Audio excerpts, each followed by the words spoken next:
അന്ന് ഗൗരിയമ്മയും ടി.വി. തോമസും ഒരുമിച്ച മന്ത്രിമന്ദിരത്തിൽ ഇന്ന് മറ്റൊരു വിവാഹം നടന്നു. മനസ്സിലായി കാണുമല്ലോ. മന്ത്രി വി ശിവൻകുട്ടിയുടെയും പാർവതി ദേവിയുടെയും മകൻ ഗോവിന്ദ് ശിവനും എലീനയുമാണ് ഇന്ന് റോസ് ഹൌസിൽ വെച്ച് വിവാഹിതരായത്.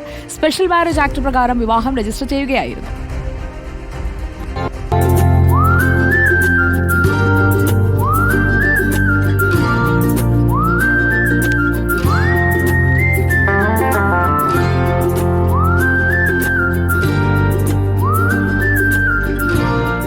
ഗൗരിയമ്മയുടെയും ടി.വി. തോമസിന്റെയും വിപ്ലവകരമായ പ്രണയത്തിന് സാക്ഷ്യം വഹിച്ചയിടം.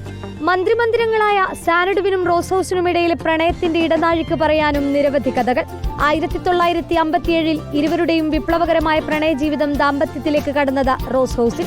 കാലങ്ങൾക്കിപ്പുറം വീണ്ടും അതേ മന്ത്രിമന്ദിരം ഒരു വിവാഹത്തിന് വേദിയായി. വരൻ മന്ത്രി വി ശിവൻകുട്ടിയുടെയും പാർവതി ദേവിയുടെയും മകൻ ഗോവിന്ദ്, വധു എറണാകുളം തീരുമാറാടി സ്വദേശി എലീന.